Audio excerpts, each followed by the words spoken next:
Good afternoon, everyone. Today we are going to be going over education planning. Primarily, what I want to focus on with education planning is a couple different topics. We are going to be looking at, let me click back here, looking at three main areas when we're talking about college planning or education planning. And I always like to say education planning rather than just college planning, mainly because there are things we are going to talk about today that aren't going to be necessarily directly related to college, as far as some uses for certain types of accounts, where you can save into certain types of accounts, and then other higher education avenues you can go other than your traditional college route. But we're going to be looking at college costs, kind of where to save, types of accounts you can save into, then financial aid, how financial aid works, what it looks like, the scholarships, loans, and just a brief overview of that process. And then we'll ultimately be wrapping up with higher education landscape. So we'll be looking at kind of traditional college versus your trade school avenue, what that would look like, and comparing those a little bit. But getting started, mainly I want to look at originally college costs. So the cost of a public versus a private college for a year at this point. So if we look at this chart, you're seeing private college costs at around $57,000 as opposed to public in-state college cost at about $27,000. Public out-of-state is going to be about 45. So this is going to be average cost of attendance. Now, we're in the North Georgia area. So if you wanted to look at some North Georgia colleges, so either University of North Georgia, UGA, Georgia Tech, Georgia State, all relatively close to where we are located, you're going to see it range anywhere from about $21,000 all the way to about $28,000 a year if you were to live on campus. Now, if you were just to commute, say go to University of North Georgia, and you were going to commute, you're looking at probably closer to around, give or take, $88,000 to $8,500 a year, just because you're not going to be paying for a room and board, which is a pretty substantial cost when it comes to higher education at that point in time. And again, if you go out of state or you go private, typically there's usually a little bit more scholarships for something like that, at least if you go private. Out of state, it really is going to depend on the school you're going to, but the cost is going to be significantly higher at that point in time. Now, the other thing to talk about when we talk about college tuition specifically is how quickly tuition has grown over the last 30, 40 years. So it has been one of the fastest growing costs over the last 30 to 40 years, averaging about 5.8% a year, which is tremendously quick. Really, this puts into perspective, if you are saving for college, really the necessity to be saving in a vehicle that can have investment style returns. Just because if you are saving in cash, the growth on a savings account, even with rates today being 5%, are not going to last and are not going to keep pace if college tuition costs continue to rise at the rate that they have been rising. Kind of to give you some comparisons to other kind of avenues since like the mid 90s, you can see at the very bottom here, TVs are now significantly cheaper with technology kind of advancements, software, TVs, toys, cell phones, all of those. Really competitive atmosphere. A lot of market competition has really pushed them down. You look at college tuitions and textbooks, really a education monopoly, if you will. But those costs have been astronomical, even when you compare them to a healthcare or childcare costs that have still been relatively extremely aggressive at that point. So, how much do you need to save? That's going to be the next big question. So, we've just talked about the cost. How much do you need to save for college? And a lot of that's going to be dictated by what, as a parent or as a grandparent, do you actually want to contribute to college education? So, before we even jump into kind of answering this or looking at some data on it, I mean, you would as a parent need to make the decision, do I want to pay for 1 year of college? Do I want a set dollar amount that I want to cover? And figure out first, what you want to do. Do you want to pay for all of college? Do you want to really push scholarships? Do you want your child to have some skin in the game, if you will, and have them pay for part of college? Are you actually able to pay for college? If you try and pay for all of college, are you doing that at the detriment of your own retirement? And that's something you need to actually look at as well. So if you don't have a good retirement plan, that would be really something I would look at first prior to trying to figure out if you can save for college. Because ultimately, what you're looking at is you can defer college a little bit. You can space college out. You don't have to do it in 4 years. You can get scholarships for college. You can get loans for college. There are a lot of ways you can pay for college or stretch the payment of college out over many, many years. There's going to come a time where you cannot work any longer. And if you deferred your retirement savings plan to cover all of college cost, it's fine. But just know you can't get a scholarship. There's not loans. You can't defer retirement past a certain point if you just physically aren't able to work anymore. And you might be trying to avoid a burden of student loans falling on your children, but then you would become a burden of your children needing to take care of you later in retirement if you have not saved enough to take care of yourself.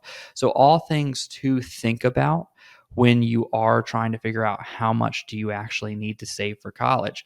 Now, looking at this is kind of a couple different avenues. So, this is looking at if you were to start saving at birth, essentially, if you were to start saving when your child is entering elementary school in most cases, or when your child is entering middle school in most cases. So, if you were to take kind of a baseline, just assume balance portfolio assumption on this and put $100 away a month at birth, you're going to have give or take $38,000, give or take. And that's dramatically going to be different based on how you invest the market performance. This is assuming an average balance, about 6-ish% return, give or take here. $250 a month going to give you a decent more. $500 a month is going to give you a pretty significant amount. But you can see how much that changes just by waiting 6 years worth of start time or 6 more years worth of start time. So it's not so much the difference in how much you save on a monthly basis, but it's when you start. So, first off, you need to ask yourself, all right, well, if I want to be able to save and cover 1 year, well, you need to start looking at colleges that you think a kid might go to. So, like I mentioned earlier, we're in the North Georgia area. So, you have University of Georgia, Georgia State, Georgia Tech, and University of North Georgia are kind of the 4 big ones that most kids go to that live here. Look at those costs. So if it's ranging, like I said, UNG's closer to maybe $21,000, $22,000 a year, Georgia Tech and Georgia maybe closer to $28,000 a year, and about $24,000 a year for Georgia State, and you want to cover 1 year of that, well, that's going to really dictate how much you need to start saving. So you need to take that price today, inflate it up 18 years, and then say, all right, well, how much do I need to save to cover 1 year of that, and make that decision then. This is just a great way to show the longer you wait, the more you have to save to get similar numbers. Looking at it this way too, where you save matters, because there are accounts that are tax free growth, like a 529 account, which we'll talk about in a little bit, that allows you to save for college and have those investments grow tax free in their accounts that you are going to have to pay taxes on. That can make a really big difference on a return between how much you have to pay in taxes and what you get net to actually go towards college, and then in turn what you have to pay taxes on at that point. So making sure not only you're saving enough for what you want to do, but also making sure that you're saving in the most efficient way that you can, because that's a very, very important thing to look at. Lastly, I kind of want to hit on is where those savings come from. And this is what I talked about a few slides ago of not hurting your retirement to try and cover college. So a lot of times you will see parents take a 401k loan. So they will withdraw from a retirement account, take a penalty, or withdraw from a 401k in the form of a loan and then just pay themselves back over time. But if you do that, you take away the compounding effects of that retirement savings, and it can be pretty detrimental. So, like I said, like shows right here, $10,000 for college is a $32,000 hit at retirement. So if you take $10,000 out of a retirement account, it's going to hurt you by about $32,000 worth of spendable assets at retirement. 25,000 moves to 80, 50,000, 160,000. So even if you take a small amount out of a 401k or a retirement account, it can be very, very detrimental for you from a retirement standpoint. So when you're looking at saving for college, do not assume you can just do it all in your 401k and take a distribution or take a loan. Really make sure you're doing it separately, because you don't want to hinder your long-term retirement plan, and you don't want to pay unnecessary penalties and taxes that you might pay if you pull from a retirement account early.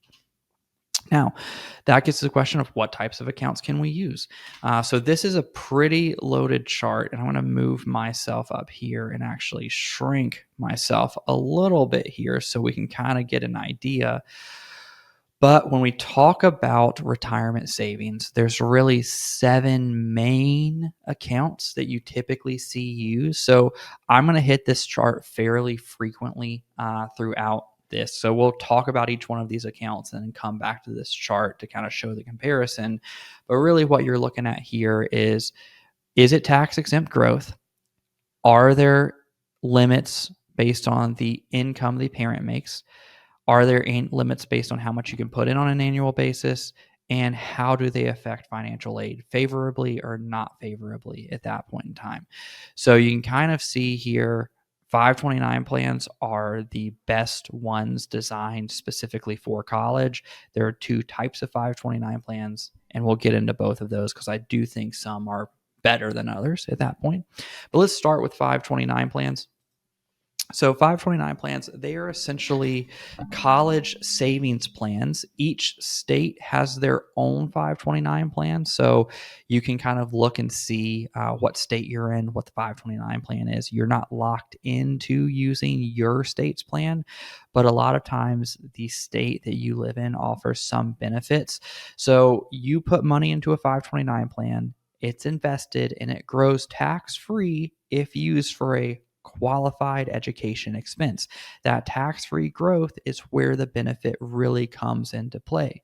Now, with Georgia, if you are a Georgia resident, anything you put in up to $8,000 as of today, which I'm recording this on June 7th, 2023. As of today, it is $8,000 a year per beneficiary, and you get a state income tax deduction. So there is some benefit to the parent for making contributions into a 529 plan as well, other than just a tax-free growth for college.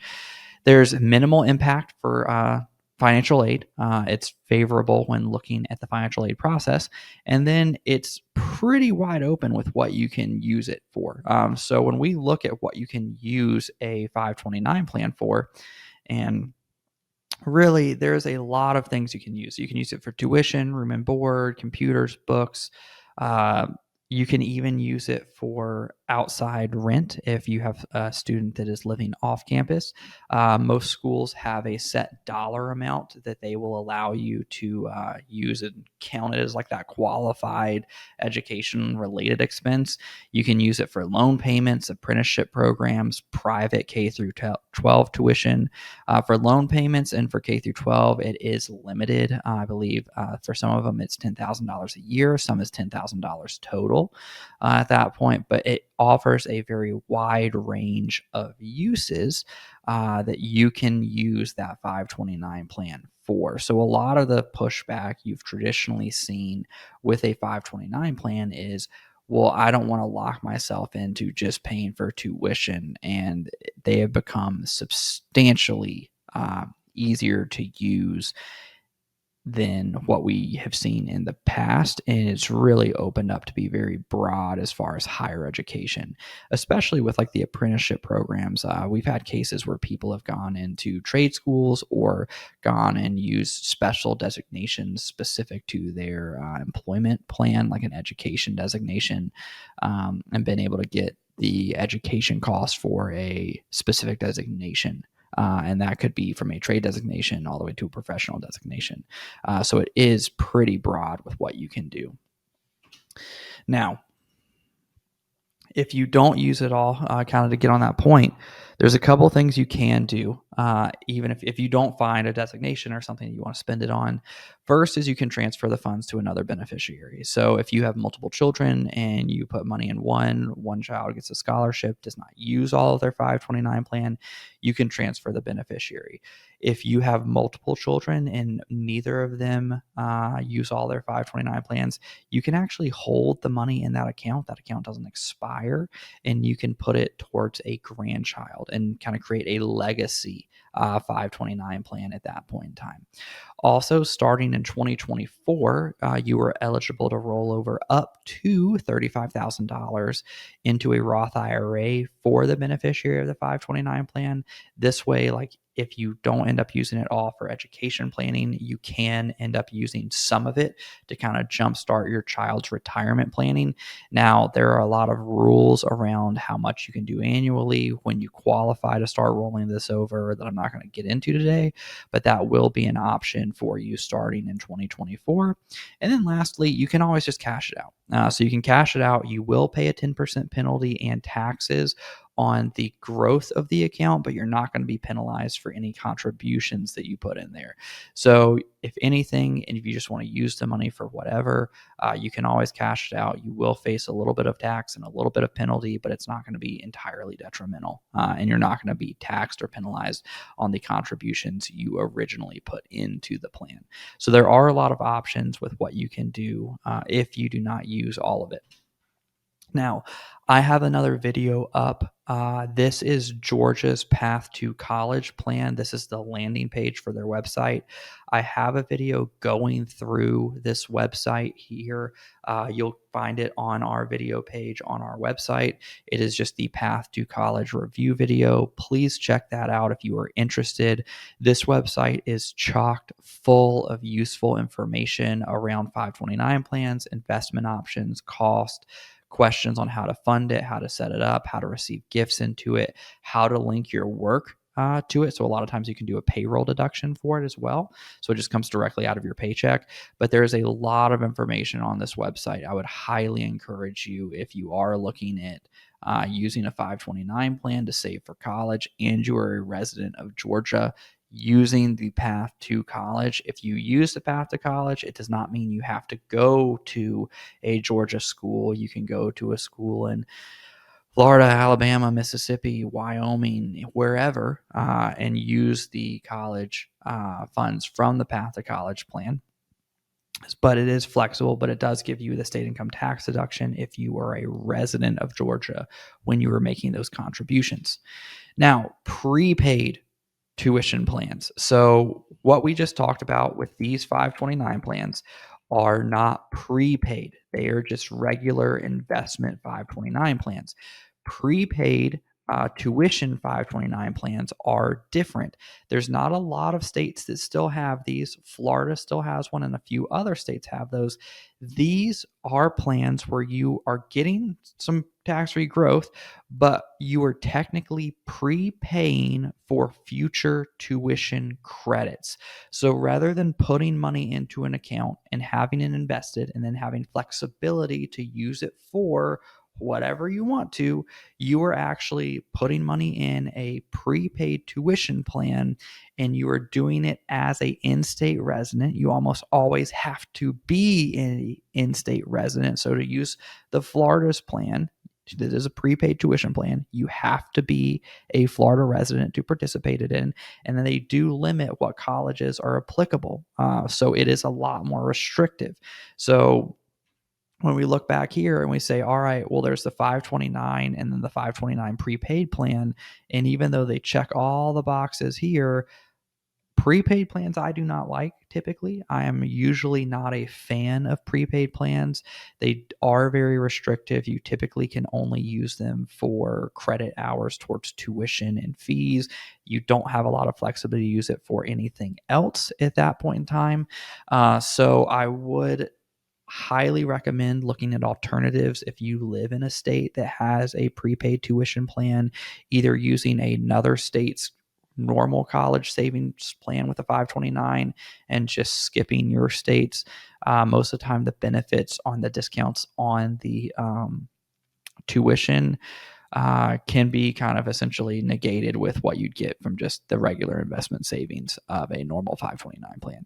So those are the two main types of 529 plans. Those are the most common ways to save specifically for college. The next accounts we're going to get into are the Coverdell ESAs. Coverdell ESAs were really popular prior to 529 accounts coming into existence. However, now that 529 accounts are in existence, Coverdells are a little bit antiquated.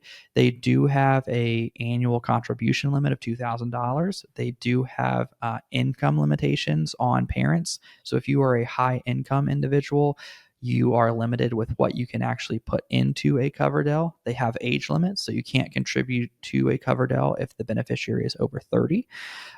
Where the main benefit of a Coverdell still is when you create them, it's not through a specific plan.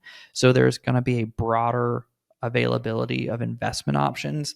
Now, I say this is a benefit. This can also be a hindrance if you are not necessarily looking for something that is super complex that you have to manage yourself. And I say too, most 529 plans, excluding the prepaid plans, most 529 plans offer a broad enough selection and a competitive enough selection of pre-selected investment options through either enrollment date funds, which are funds that will get more conservative the closer your child gets to their college enrollment date, similar to a target date fund you might see in a 401k, or just aggressive to conservative fund selections that they're still extremely competitive compared to Coverdells.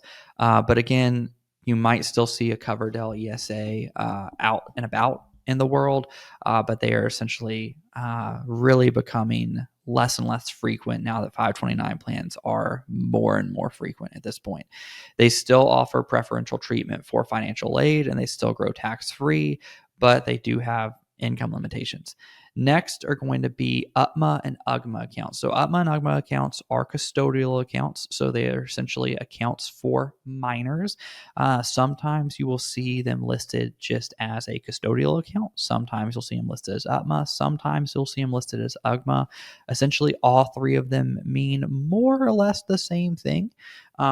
There's slight differences, but as far as college savings, they're going to be the same thing. The differences are more in what can be held in each one, but very rarely do you run into a circumstance where you need to be aware of that. Pretty much with a custodial account, anything that's contributed to the custodial account can be used for anything as long as it's for the benefit of the child. It's not necessarily designated for education.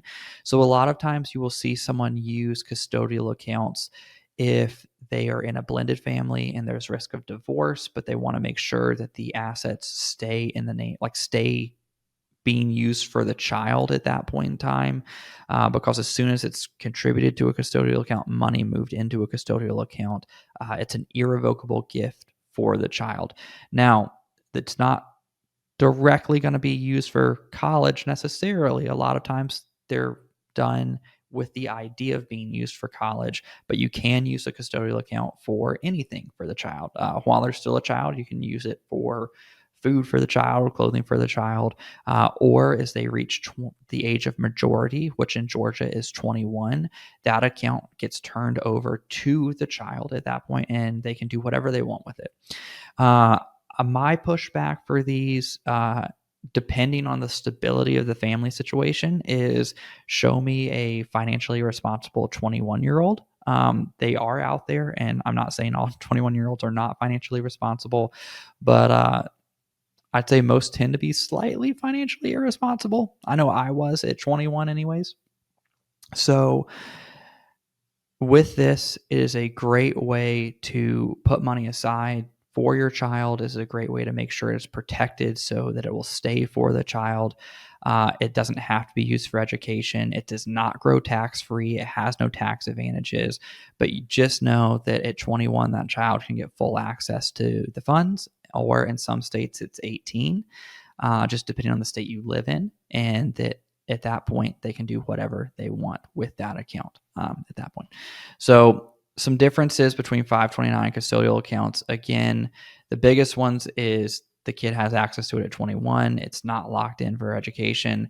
The also big difference is depending on how big that account can get, you can run into some tax situations where the child will be taxed based on the growth or earnings of that account. That can be slightly problematic or can at least lead to some expensive cost around filing taxes on an annual basis, where I would recommend you work with a CPA near you, but it can add some complexity. Now, the big things also are it doesn't work well with financial aid calculations because it's technically an asset of the child and it doesn't grow tax free. But again, there's no limit on contributions. So you can put as much in there as you want. Now, Roth IRAs are going to be, sorry, and I just skipped a lot of slides. I rolled my mouse by accident. Roth IRAs are going to be the next option. I genuinely do not like Roth IRAs for college. The only time I've seen a Roth IRA used for college was someone that lived in a state with a prepaid tuition 529 plan, and they did not want to use it, and they didn't know they could use another state's 529 plan. These are not well designed for college. They're not meant for college. There is a loophole-ish, if you want to call it, where you can take out principal contributions after a 5-year period and use it for college. You still owe taxes on the growth. I'd say the one benefit would be that it could be used for pretty much anything technically, but it's still going to need to be in the name of the parent unless the kid has earned income. And that's where I really don't like it. I put it on here because it's used often. If you Google ways to save for college, a Roth IRA will come up. Please use one of the other ways. There are other ways you can do this and not hurt your long-term retirement tax-free potential that you can get from a Roth IRA that is far more beneficial to use for retirement. So just don't use it at all, please. Now, last two are going to be investment accounts and checking and savings accounts. So if we look over here, let me move myself here. So with investment accounts, they do tend to be a little bit more preferable for financial aid. There's no income limits, but there's not tax-free growth. And then checking and savings accounts, kind of similar thing, and I'll get to both of these in a second. But if we go to brokerage accounts, there's no tax benefit.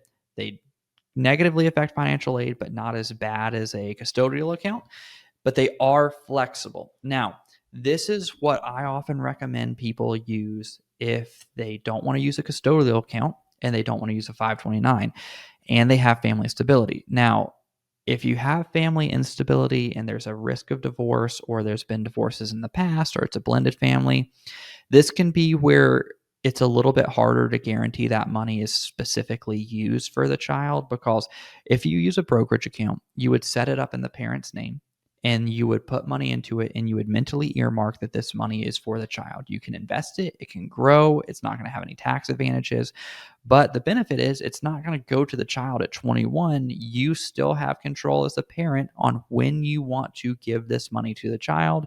If you don't want to use it all for college, you can use it for a wedding. You can use it for down payment on a house. You can give it to them a little bit over time. So there's a lot of flexibility here with still being able to invest it. But if you were to go through a divorce, there's no legal guarantees that money is locked in and used for the child. So you really need to have some stability or some understanding between you and your spouse on what this money is used for. Now, again, no tax-free growth, but there's a lot of flexibility in there. Lastly, checking and savings. There's no tax benefit. It's bad for financial aid.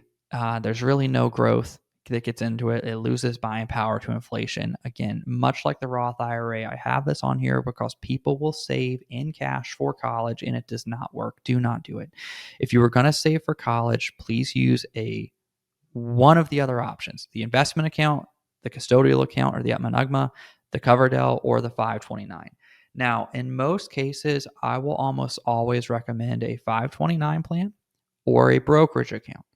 Again, just because I tend to not like rooting for divorce, I like to assume most couples are going to stick it out. Ideally, at that point, that's my goal anyways. So with that, if you want to use a specific account for college, 529 plans are going to be the best across the board. They give you the tax exempt growth.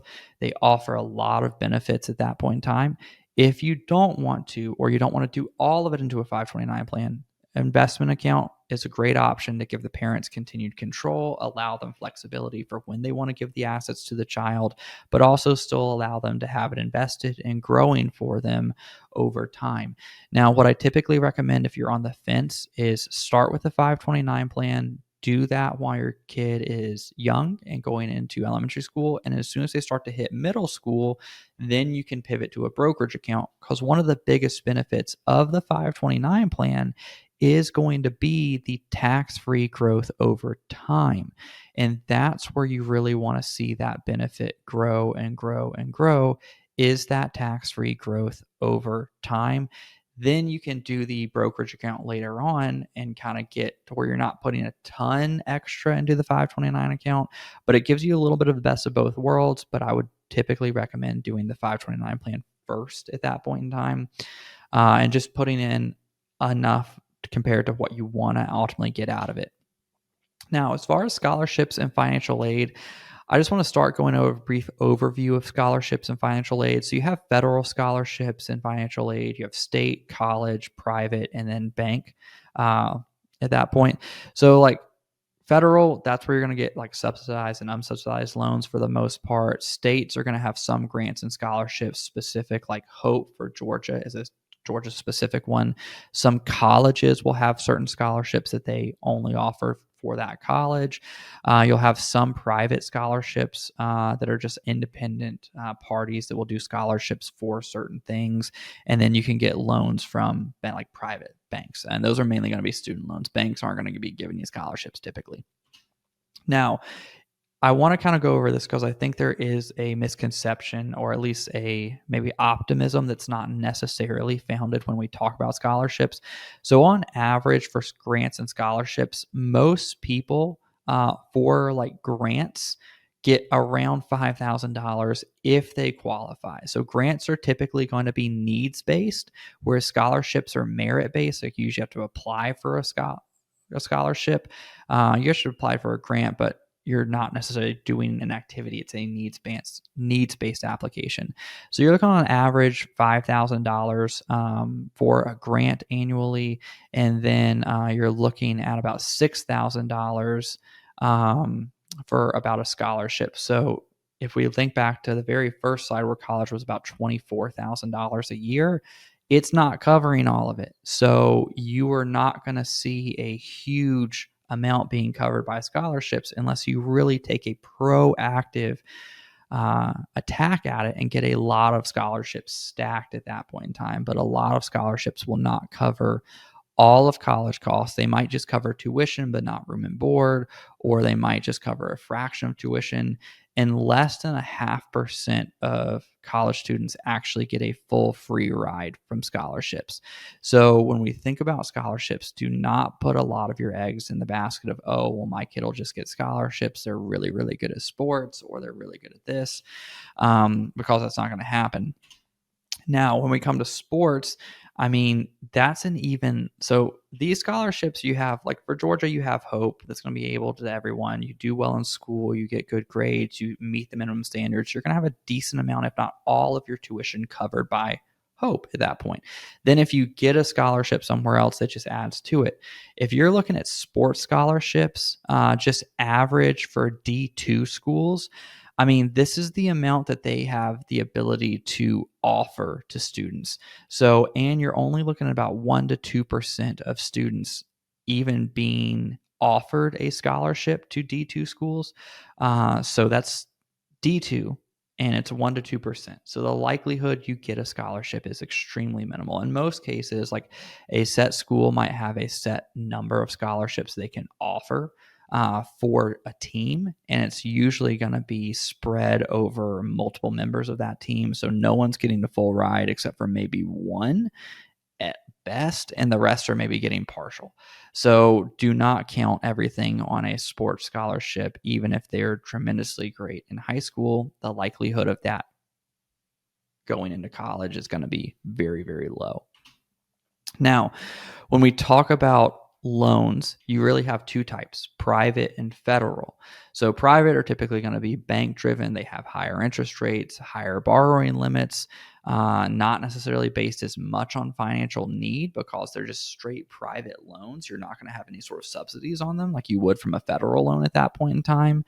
You'll have to pass a credit check per that bank, but it's going to be more typical to just a regular personal loan process. Now, federal, that's where you'll have to go through the free application for federal student aid, or FAFSA, which I always say FAFSA. I add a second S in there. And I've said it so often that I really FAFSA. I have a hard time saying it without the S, so I apologize on there.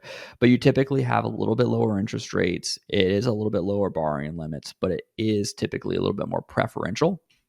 So when we look at that, when you look at federal, there's really two types, subsidized and unsubsidized. Now, for the most part, subsidized are base need at that point in time. And the biggest benefit is probably going to be the interest does not accrue until you leave school at that point in time. Now, you typically are going to end up, if you're going through the federal loan program, getting a blend for both. Where you have some subsidized, some unsubsidized, but it just depends on your financial situation, what FAFSA looks like for you, and then also if you're going into a graduate program or if you're just going into an undergraduate program at that point in time. Now, as far as types, you have, again, the subsidized, the unsubsidized, but there's also Grad Plus and Parent Plus. Parent Plus are loans that are actually in the name of the parents at that point in time, where the parent can take out the loan for the child. And then Grad Plus are essentially loans for graduate students. So these really, for most people, you're going to be sticking with one or two here, but 3 and 4 are there. I just wanted to at least hit on them. They're not as common, but they are there for people. Now, as far as kind of the main application processes you have to go through, when you go through FAFSA, that's going to be what pretty much everyone goes through. The main thing they're looking for is the expected family contribution. So if we go all the way back here and we look at this parent asset and financial aid formula here, this is what is being talked about in that expected family contribution is how much, according to that financial aid application, is the government expecting your family to participate? This is where how these affect that really come into play, because if you don't have enough covered to where you're able to pay for all of college and you are going through the student loan process and you are trying to get subsidized loans that are a little bit more preferential, then if you have a brokerage account or a custodial account, they're going to be less favorable than if you have a Coverdell or a 529. The worst is probably going to be the custodial account, followed pretty closely by the investment account. The 529 and the Coverdell are going to be the most preferential. Now, that being said, you have to go through kind of income levels as well. Cash savings, typically retirement savings, are excluded, but all of these come into play to figure out what you would be able to qualify for going through that financial aid process. Now, with the CSS profile, this is on here. There is a very limited number of institutions that require the CSS profile. Only about 200 colleges nationwide require it. It is entirely needs based. In most cases, most people are never going to actually have to touch this application process. They're really only going to have to go through the financial aid FAFSA process at this point, where it really just walks through what the income level is, what the asset level is for that family, what the expected family contribution is going to be, and then the qualification for what types of loans they will be able to qualify for and the amount that they will be able to qualify for through federal loans at that point in time. Now, effects on financial aid. So brokerage accounts typically affect financial aid. Custodial accounts, financial aid about 20% more. And again, the Coverdell and the 529 are the most preferential. There are some intricacies on if grandparents participate in the 529 or if a grandparent owns an account for a grandchild that play into it. Again, these get extremely messy extremely quickly. So high level, just know 529 accounts and Coverdell accounts are the most beneficial when you're saving. If you are thinking about still needing to qualify for financial aid, brokerage accounts and custodial accounts are the least beneficial when you are still thinking about applying for financial aid. If you are planning on covering 100% of college costs out of pocket and you're not getting any loans, this doesn't matter. You're not going through financial aid. But if you are going to go through that loan process, saving in a 529 account is going to be more preferential for you. Now, as far as when you need to start thinking about these things, typically junior year in high school, that's when you're going to start taking SATs, ACTs, beginning to research colleges, schedule college visits kind of December, February, junior year, retake any exams, start applying for college, finalize your list, go through financial aid senior year right into the fall. In December, kind of submit any early applications, make final deposits, begin college. So this is really a track record to kind of, or a roadmap, if you will, not a track record. I was thinking like a track, if you will, but this is a roadmap. When you need to be kind of doing what, when you need to start those processes, and when you need to start taking action at that point.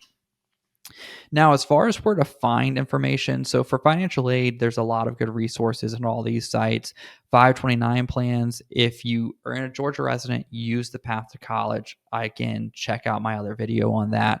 If you're not a Georgia resident, collegesavings.org or savingforcollege.com are great places to look at all national plans that you can kind of shop around for. College Prep, College Board is a great option as well. As far as like one-off grants and scholarships, all of these websites, you are able to create a profile and search and find kind of one-off smaller scholarships or smaller grants that you can either apply for, that might be applicable to you. You can fill out documentation for, but it's a great way to kind of seek out and find those because they are often really difficult to find.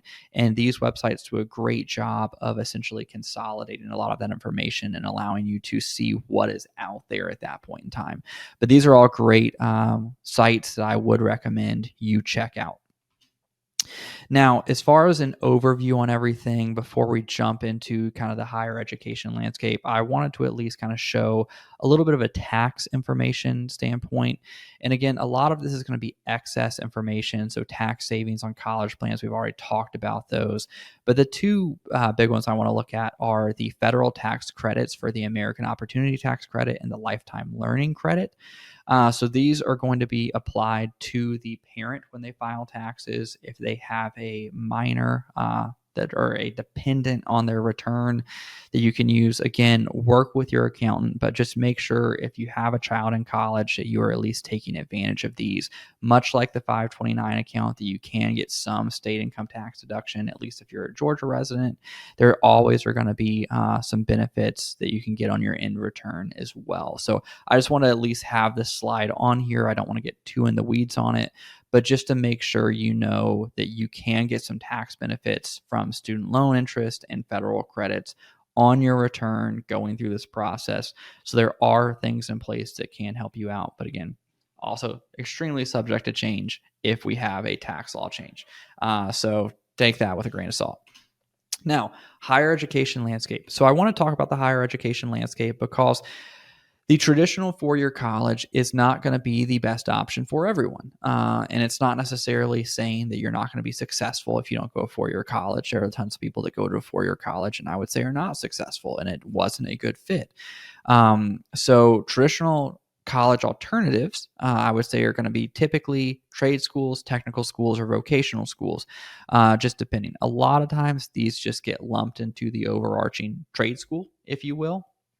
Now, usually you're going to like an apprenticeship program or you're going to a career specific program. So I often kind of say with this is when you look at a trade school, it's typically a lower cost.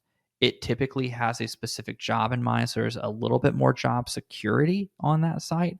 And it's typically a little bit shorter time period than traditional college. So where I would often say, and I'm going to skip to this, is if you know what you want to do, you know you want to go into the workforce fairly quickly after college or after high school, Trade schools can be phenomenal. You can get a trade, you can learn a career, and you can start your career very, very quickly after college, and it can be a huge benefit. You can end up with very little debt going into careers that make good income and have a very successful life at that point in time. If you have the means and you want to explore multiple fields, and you have the time, then a traditional four-year college can be beneficial. But you can waste both of these. I want to make this point clear. Going to college or going to trade school does not guarantee you a career. It does not guarantee you a good income. A lot of it's going to be how you utilize what is offered and what is available to you. You can go to college and you can waste the time and you can go into a job that you did not like, that you could have done without a college degree, and it can be something that you have to really reevaluate in 10 years and try and pivot your career path. You can go into a trade school that you think you would like, but if you're going to something that you end up hating, it's the same thing. So just make sure with whichever option you are choosing, you are using it to the best of its resources and really making sure that you apply yourself and making sure that you take advantage of what options are out there for you. Now, traditionally, when you look at education and salary potential, four-year degrees do typically make more, and masters and PhDs do typically make more. Again, a lot of these are averages, but not necessarily set in stone. So averages can be extremely misleading at that point in time, just depending on what range you're looking at. If you're going trade or vocational school or technical school, I mean, you can get jobs that are extremely high earning. In any of these fields, really, you can get a lot of job security. You can start your own business with a lot of these things, independent contract with a lot of these things. So there has, and I might be mistaken, but I believe at least for the last maybe 10 to 15 years, there's been a really big push on traditional four-year colleges that, with kind of just workforce dynamics, has started to change a little bit, just as we've seen essentially employment shifts at that point to where technical schools, vocational schools, trade schools are becoming a lot more, I think, socially accepted at that point, and useful, especially knowing that you don't necessarily need the traditional degree to do a lot of very specific trade related things, anywhere from programming to plumbing or electrical at that point in time. So it's just a matter of knowing yourself, knowing what you have available to you, knowing where you would like to work, and just making that decision and using it wisely. I would often, and I often like to kind of, at this time before we wrap up everything here, is just go over, a lot of times you hear college, those 4 years are the best 4 years of your life. I would strongly disagree with that. I do not think that the best 4 years of your life should be probably in the first 25% of your life. One, it's really depressing if that is the case. But two, it's a time where you can really utilize flexibility. You have time, especially from a retirement planning standpoint, you have a lot of time to not necessarily force yourself to lock something in, but it's also a time period where if you go to a college and you take on a tremendous amount of debt, it can be extremely detrimental to the next few decades of your life at that point in time. So do not go into college without a plan, and do not go into a trade school without a plan, and do not go into college and not think about the debt you are getting. If you want to go to traditional college, there are great ways to do it in a very cost effective way, either commuting or going to a community college or going to a local college and taking your time and working your way through it. That is completely fine. There's nothing wrong with that in any way, shape, or form. Just know the choices you make do financially stick with you.